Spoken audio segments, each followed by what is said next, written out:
Assalamualaikum warahmatullahi wabarakatuh. Perkenalkan, nama saya Surinda Claudila dengan NIM 50.122.11064. Di sini saya akan menjelaskan soal nomor 1. Kemudian kita buka aplikasi SPSS dan buka variable view. Dengan yang pertama kita ketik, yang atas ketik desa, yang bawah pengetahuan underscore penyuluhan. Di sini desimal kita ubah ke 0. Di label kita ketik desa dan bawahnya pengetahuan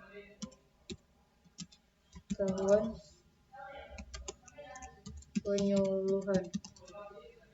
Kemudian di value-nya kita ketik 1 dan labelnya desa A, ADD 2, desa B 3,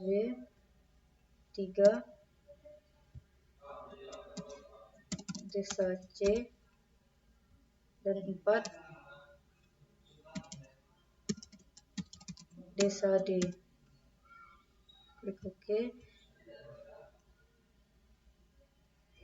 Dan sini kita ubah menjadi nominal, sini ordinal.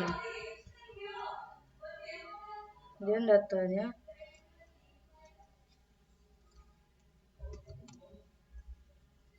dari hasil ini kemudian kita klik dengan analyze, kemudian descriptive statistik, lalu klik explore.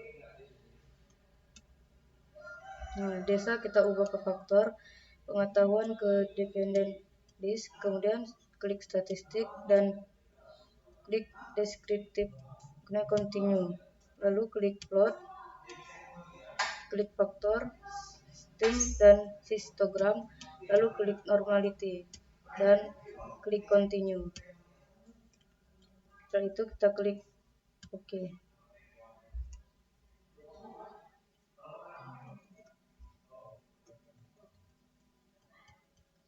Keluar data berikut.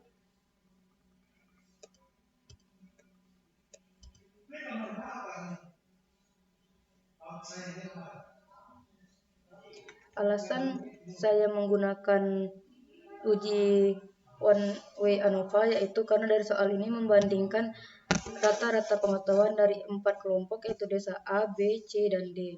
Uji ini digunakan karena ada lebih dari 2 kelompok yang akan dibandingkan, serta variabel dependen tersebut berupa data kuantitatif yaitu skor pengetahuan masyarakat, sedangkan variabel independen yaitu kategori desa yang bersifat nominal. Sementara variabel dependen adalah skor pengetahuan yang memenuhi syarat untuk dianalisis menggunakan ANOVA.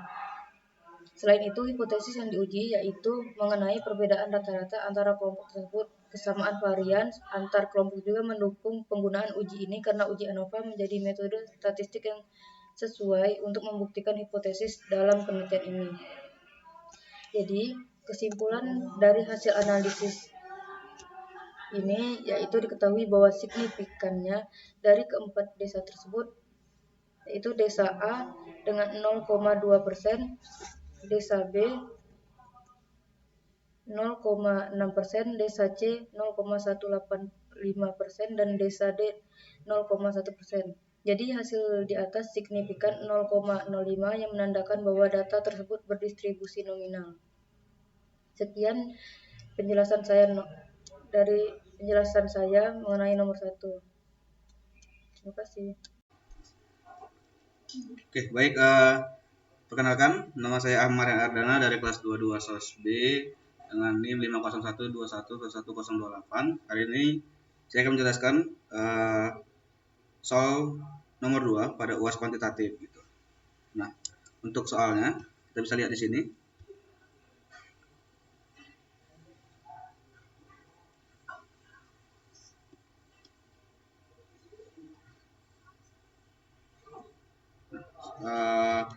Soalnya itu membahas soal antara hubungan desa dan kota gitu. dengan pertanyaan apakah ada hubungan antara tempat tinggal pemilih dengan partai yang dipilih, serta seberapa kuatkah hubungan antara X dan Y. Gitu. Mungkin kita langsung saja masuk kepada pengolahan SPSS-nya. Nah, pertama pada variabel view kita memasukkan desa dan kota. Pada desimal kita bisa ubah saja ke 0. Nah, lalu pada label kita ubahkan, value labelkan. Lalu pada measure ini kita ubah ke ordinal.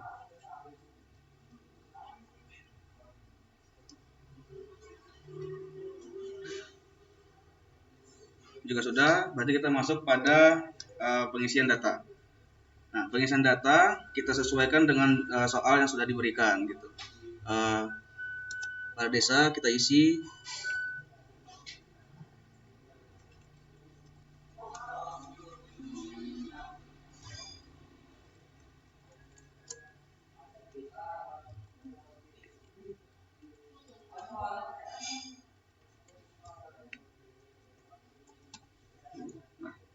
juga pada kota kita lakukan hal yang sama. Kita isi dengan data yang sudah disesuaikan dengan soal.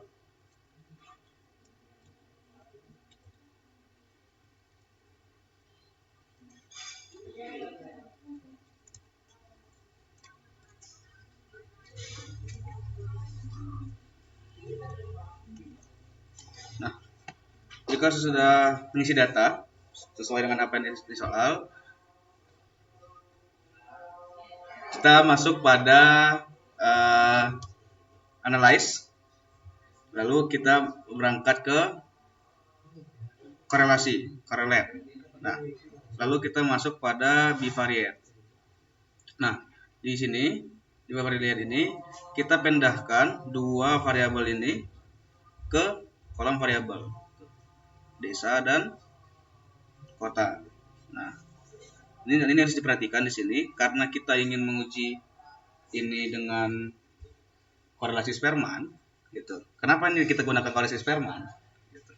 Karena pada data soal ini kita mendapatkan datanya non parametrik gitu. Karena apa? Alasannya. Nah, pertama data ini tidak memerlukan asumsi yang termigrasi normal gitu. Lalu datanya itu dia berbentuk ranking, bisa kita lihat pada data perolehan suara partai di tingkat tempat tinggal desa dan kota. Lalu bisa digunakan sebagai mengukur hubungan yang monoton. Dalam artian ini kita mengukur hubungan antara desa dan kota. Maka kita menggunakan uji korelasi Spearman. Nah, di sini diperhatikan untuk personnya kita menaktifkan centangnya lalu kita pilih Spearman. Nanti langsung oke kan saja. Oke. Sabar ya, kita tunggu sebentar.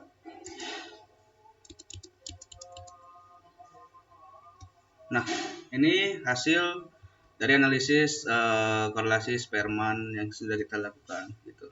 Bisa dilihat di sini pada korelasi koefisiennya menjelaskan bahwa hasilnya itu di 430 atau 0,430 gitu. Artinya untuk pertanyaan pertama apakah ada hubungan antara tempat tinggal pemilih dengan suara partai yang dipilih? Dijawab ada gitu. Karena di sini dijelaskan hasilnya 0,430 artinya memiliki hubungan yang cukup berhubungan gitu. Lalu untuk pertanyaan kedua, seberapa kuatkah hubungan terhadap X dan Y gitu. Di sini dijelaskan bahwa signifikansinya itu menghasilkan 0,215. Artinya ini di bawah tidak lebih dari signifikansi 0,05. Artinya memiliki hubungan yang kuat atau signifikan gitu. Mungkin itulah untuk menjawab pertanyaan dari nomor 2 pada ujian UAS kuantitatif kali ini. Terima kasih. Perkenalkan, nama saya Janila dari NIM 5012211016. Di sini saya ingin menjawab pertanyaan nomor 3. Sebuah penelitian dilakukan untuk menjelaskan hubungan antara frekuensi anak menonton YouTube dengan variabel X dengan anak berperilaku tantrum dikaitkan dengan variabel Y. Dari 12 orang responden diperoleh data sebagai berikut dengan nilai datanya pada soal tersebut. Nah, tentukan uji statistik yang tepat untuk menguji apakah terdapat hubungan antara frekuensi anak menonton YouTube dengan keterangan X dengan anak berperilaku tantrum keterangan Y, serta tentukan kekuatan hubungan antara X dan Y.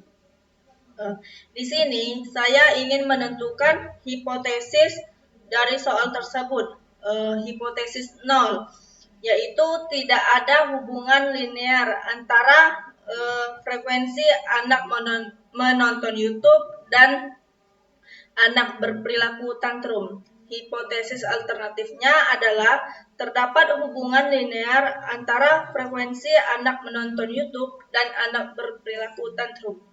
Kemudian,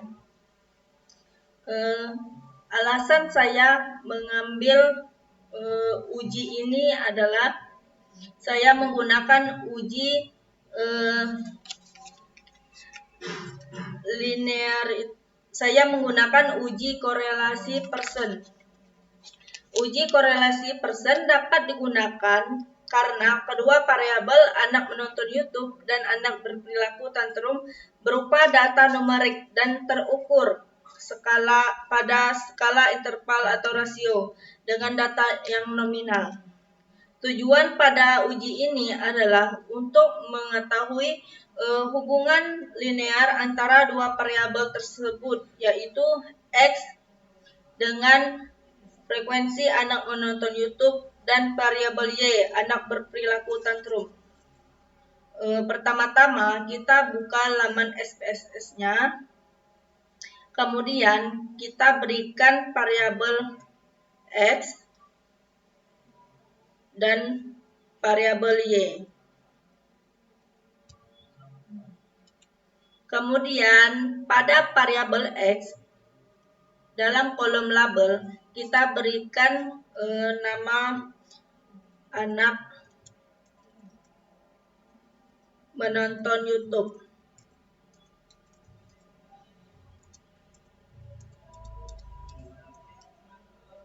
Dan pada variabel Y kita berikan nama anak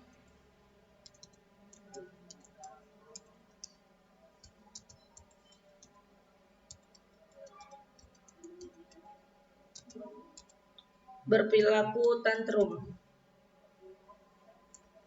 Kemudian kita ke laman data view. Kemudian kita masukkan nilai X terlebih dahulu, yaitu 10, 11, 8, 9, 15, 15, 14, 13, 14,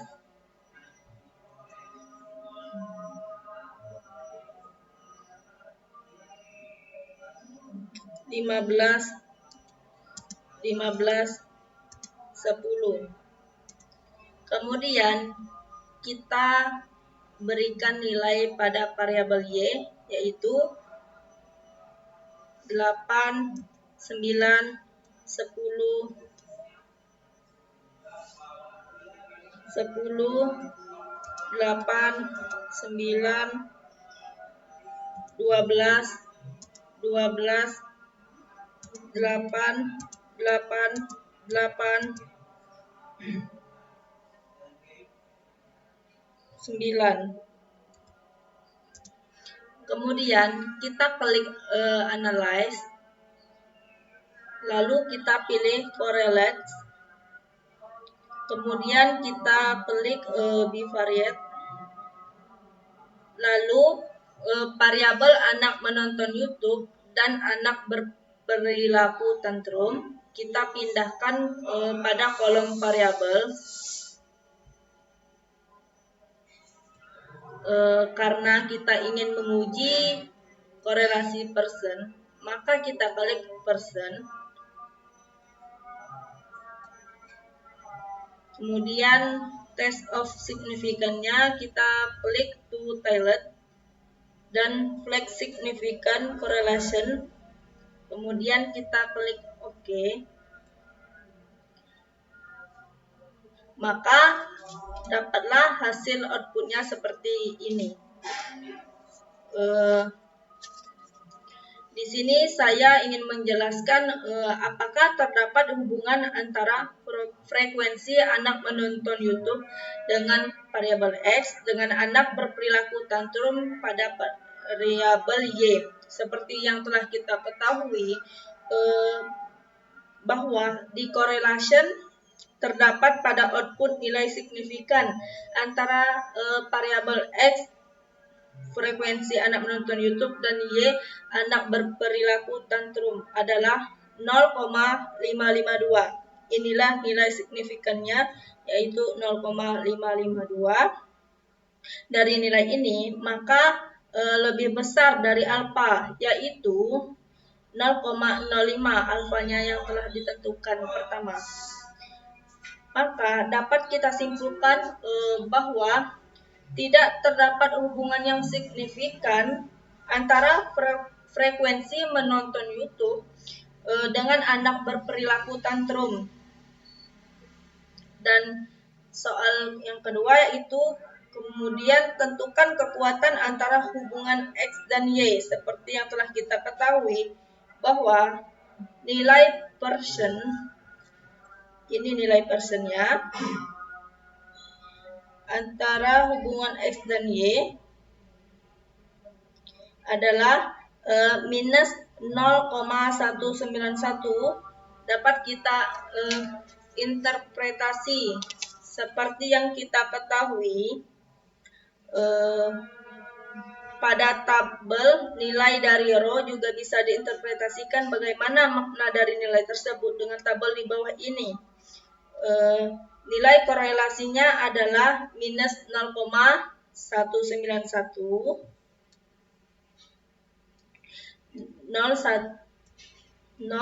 minus 0,191. Kemudian menunjukkan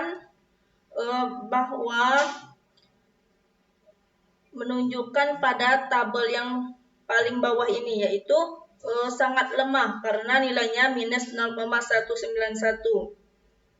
Kemudian nilai tersebut bersifat negatif karena artinya jika ada hubungan frekuensi menonton YouTube cenderung menurun seiring meningkatnya perilaku tantrum. Namun hubungan ini tidak signifikan. Yang kemudian dapat saya simpulkan bahwa tidak ada hubungan yang signifikan antara frekuensi menonton YouTube dan anak berperilaku tantrum dengan nilai signifikansinya yaitu 0,552 lebih besar dari 0,05. Artinya kekuatan hubungan sangat lemah, arah negatif atau negatif Pearson correlation-nya adalah minus 0,191. Itulah yang dapat saya sampaikan dari jawaban nomor 3. Terima kasih.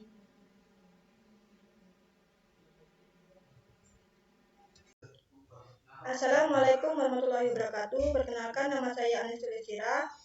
NIM saya 5012211004. Di sini saya dari kelompok 1 ingin menjelaskan soal nomor 4, yaitu ini soalnya. Tentukan uji statistik yang tepat untuk menguji apakah terdapat hubungan antara orang tua yang menikah di usia dini dengan kejadian balita stunting, serta tentukan kekuatan hubungan antara X dan Y. Nah, di sini saya akan menjawab pertanyaan ini. Pertama, buka SPSS-nya.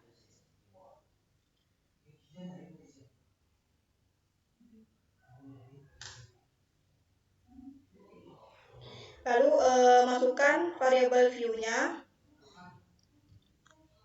Yang pertama, masukkan X. X ini orang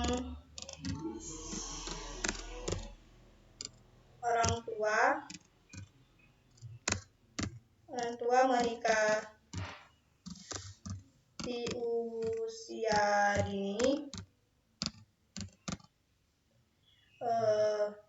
dan yang Y ini untuk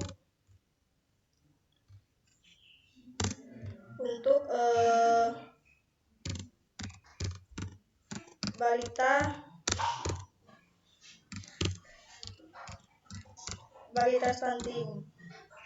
Nah, selanjutnya masukkan data view, masukin data view dari X dan Y, lalu klik analyze dan klik regression linear, terus masukin orang tua menikah di usia dini ini di independen, lalu balita stunting ini masukin di dependent, lalu klik statistik, lalu klik descriptive, lalu klik continue dan oke.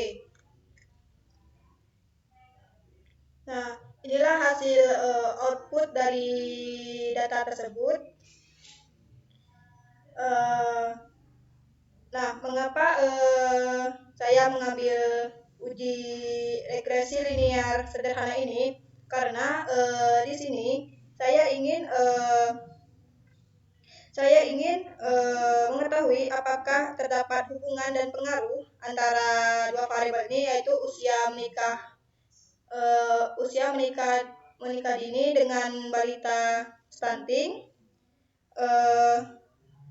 dengan regresi linear sederhana yang cocok digunakan ketika kedua variabel bersifat kuantitatif dan diasumsikan memiliki hubungan linear, di mana variabel bebas digunakan untuk memprediksi variabel terikat. Selain itu, teknik ini memungkinkan untuk mengevaluasi kekuatan hubungan serta mengukur seberapa besar perubahan dalam variabel X dan dapat memengaruhi variabel Y. Dan kesimpulan dari ini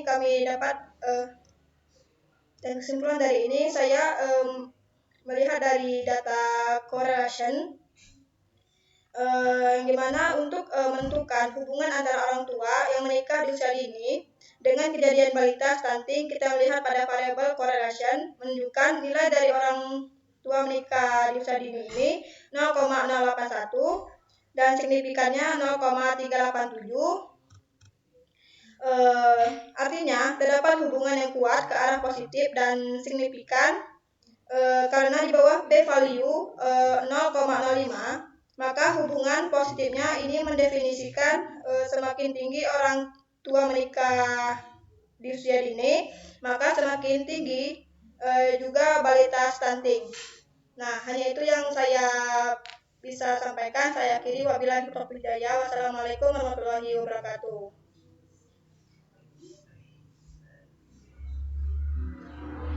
Oke, baik. Bismillahirrahmanirrahim. Assalamualaikum warahmatullahi wabarakatuh. Perkenalkan, nama saya Subri Ramadhani dari kelompok 1 dengan NIM 50 12 21 11 17. Oke, baik. Di sini saya akan menjelaskan mengenai nomor 5. Nah, ini mengenai soalnya. Soal dari nomor 5 dapat kita lihat di sini. Lalu kita buka SPSS ke variabel view. Habis itu kita masukkan X1, lalu X2, lalu Y. Habis itu kita kembali ke data view, lalu kita buka Excel, kita copy data dari X1, X2 dan Y, lalu kita buka kembali SPSS, lalu kita copy data tadi. Nah, ini mengenai data dari X1, X2 dan Y. Lalu kita kembali ke variable view, lalu kita masukkan label X1 nya dengan X1 penerapan disiplin,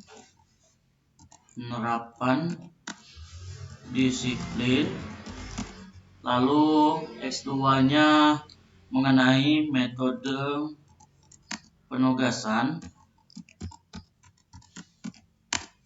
penugasan. Lalu yang terakhir itu Y, mengenai prestasi belajar. Oke. Lalu setelah kita masukkan dari X1, X2, dan Y-nya mengenai label, kita balik klik Analyze, Regression, Linear. Untuk X1-nya kita masukkan ke Independent, X2-nya sama, kita masukkan ke Independent.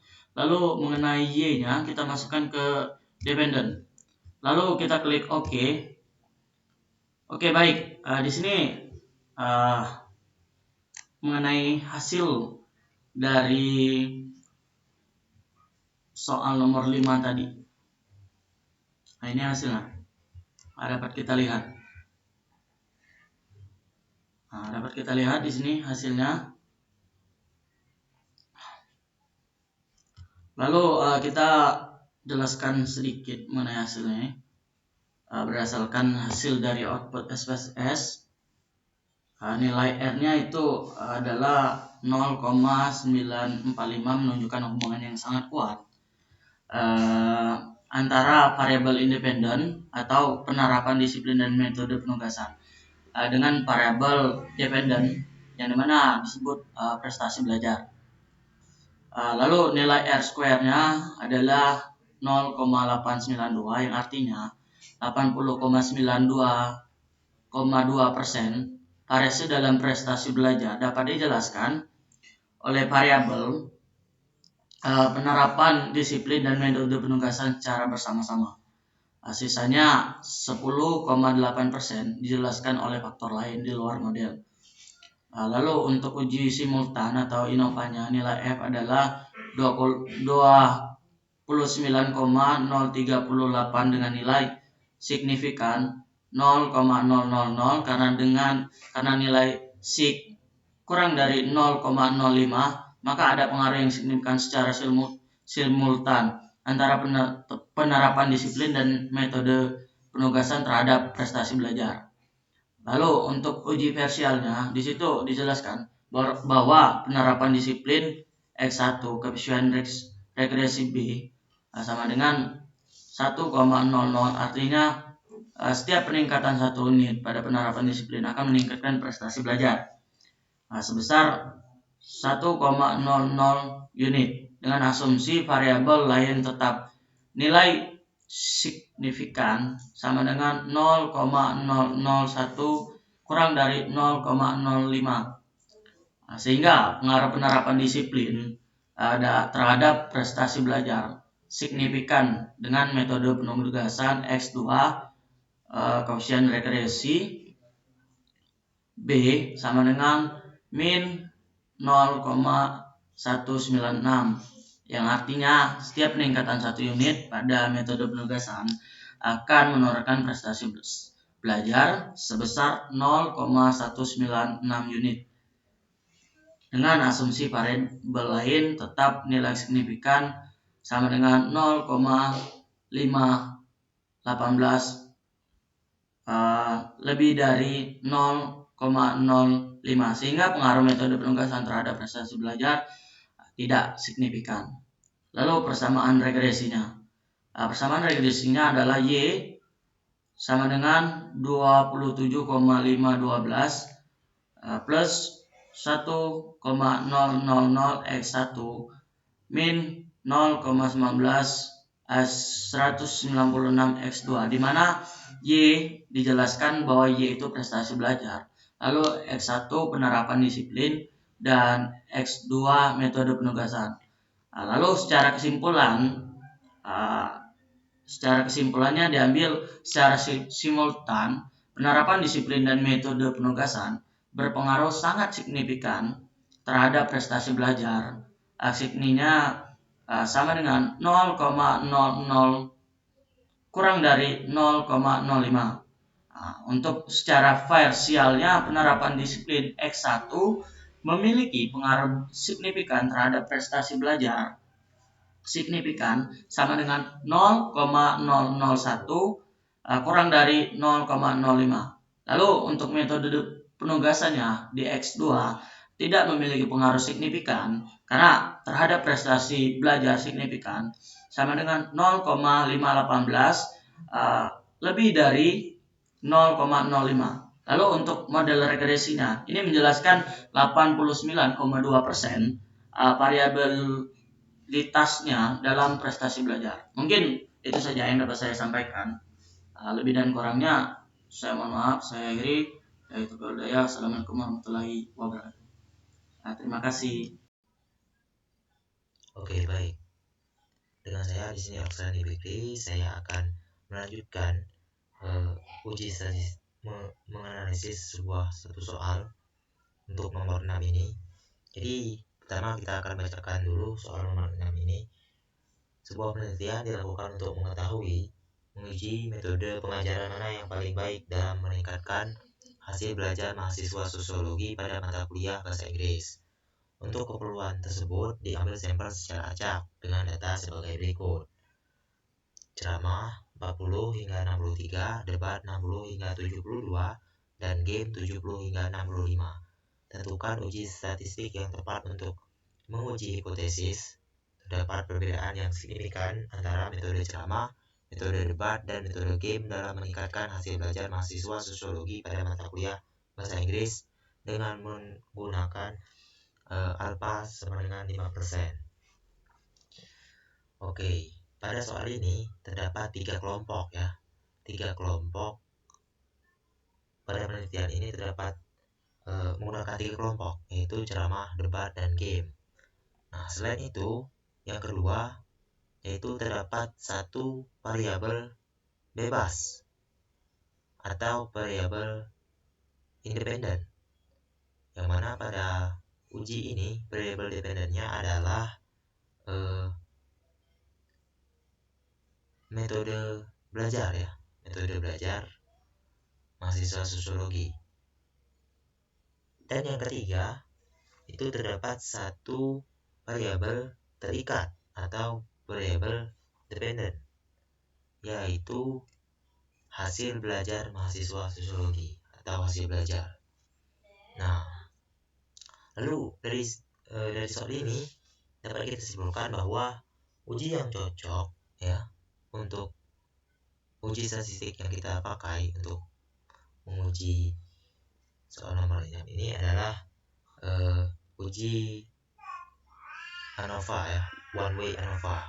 Mengapa? Ya, karena dalam soal ini terdapat 3 kelompok metode belajar. Selain itu terdapat satu variabel bebas dan satu variabel terikat. Sehingga saya rasa sangat cocok menggunakan metode ANOVA atau one way ANOVA untuk menganalisis uji statistik ini. Oke, kita langsung saja ke SPSS. Nah, di menu SPSS kita buka menu variable view. Kita lakukan coding terlebih dahulu. Di kolom nama kita ketik nilai.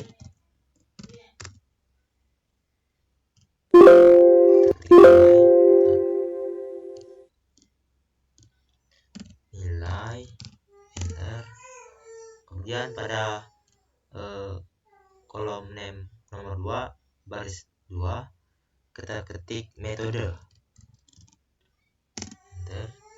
Lalu pada menu kolom values pada baris kedua atau baris metode kita isi value nomor 1 dengan nama label metode ceramah. Kita tambahkan, lalu nomor value 2 kita namai dengan metode debat. Kita tambahkan. Kemudian value ketiga kita isi dengan nama metode game sesuai dengan urutan soal tadi. Lalu kita pencet OK. Nah, selanjutnya kita beralih ke data view. Di data view setelah kita lakukan pengulangan di variable view, maka akan muncul dua kolom, yaitu nilai dan metode. Di nilai ini kita isikan nilai-nilai tiap 3 metode tadi secara berurutan ya, mulai dari ceramah, debat, hingga game. Nah, untuk mempersingkat waktu, saya telah menyalin ya nilai-nilai tersebut mulai dari ceramah hingga debat hingga metode game secara berurutan. Kita copy, kita masukkan ke dalam SPSS bagian nilai. Nah, selanjutnya adalah kolom metode. Metode ini sesuai dengan apa yang sudah kita coding sebelumnya di menu variable view. Kita kan telah menamai ya ketiga jenis metode tadi dengan angka-angka. Misalnya ceramah dengan angka 1, kemudian debat dengan angka 2, dan metode game dengan angka 3. Langsung kita copy, kita masukkan ke SPSS bagian metode. Oke, selesai. Setelah kita masukkan data tadi ke dalam data view pada kolom nilai dan metode, langsung saja kita lakukan proses analyze untuk melakukan uji one way ANOVA. Uji ANOVA, one way ANOVA. Lalu kita klik menu analyze, kemudian kita cari menu compare mean. Di compare mean kita cari menu one way ANOVA. Nah, terdapat menu seperti ini. Nah, nilai sebagai kita ketahui bahwa nilai itu kan suatu variabel yang dipengaruhi atau variabel yang dipengaruhi oleh metode. Artinya nilai kita masukkan kepada bagian dependen, sedangkan metode itu adalah variabel yang mempengaruhi atau menjadi faktor ya. Kita masukkan kepada menu faktor. Nah, sebelum itu kita pencet tombol voxbox ini. Lalu kita list, kita checklist bagian 2K, lalu kita pencet continue.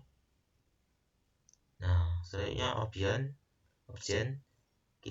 Untuk menu pada menu statistik ini terdapat dua poin yang harus kita centang, yaitu descriptive dan homogeneity. Langsung saja kita tekan tombol continue. Oke, setelah selesai, langsung boleh kita lakukan proses analisis dengan menekan tombol OK. Nah, proses akan berjalan di sini. Kita scroll ke bawah. Nah, selanjutnya kita kembali ke soal terlebih dahulu. Nah, di soal kan apakah terdapat perbedaan signifikan antara metode ceramah, metode debat, dan metode game dalam meningkatkan hasil belajar mahasiswa sosiologi pada mata kuliah bahasa Inggris, atau nilai lah ya, hasil belajar. Kita analisiskan dengan nilai. H0, tidak terdapat perbedaan signifikan. Hipotesis ini yang akan kita uji. Lalu bagaimana menguji hipotesis ini? Maka diperlukan sebuah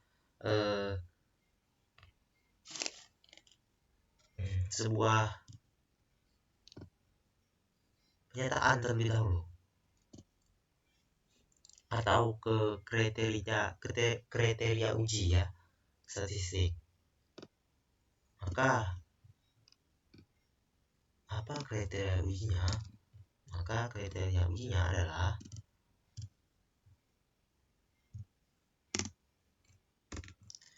bila nilai signifikan p-value melebihi 0,05, HO diterima.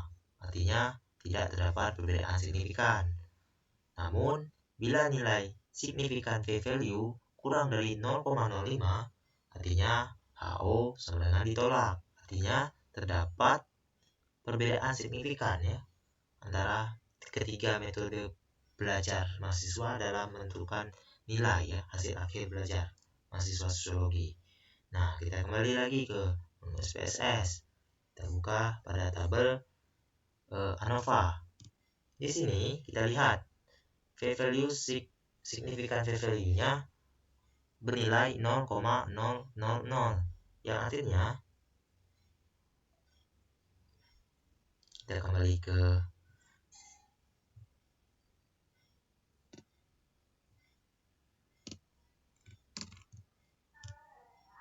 yang artinya dapat kita simpulkan bahwa nilai sigma p-value itu bernilai 0,000,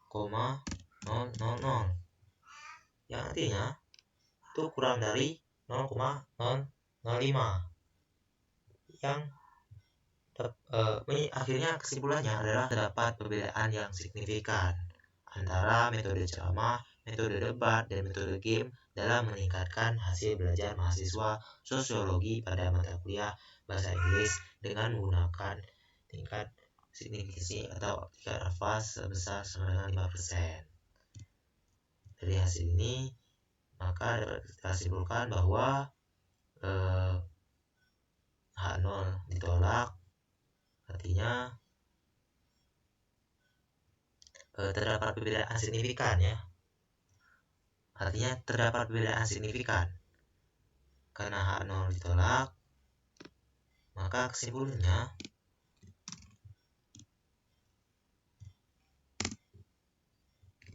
terdapat perbedaan signifikan antara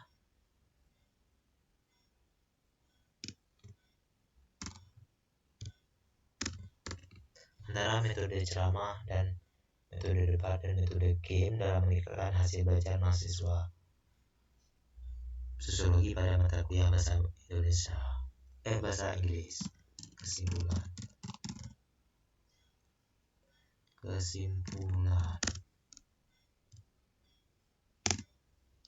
Baik, sekian mungkin dari saya Oksana Fikri untuk menjawab uji statistik pada nomor 6 ini.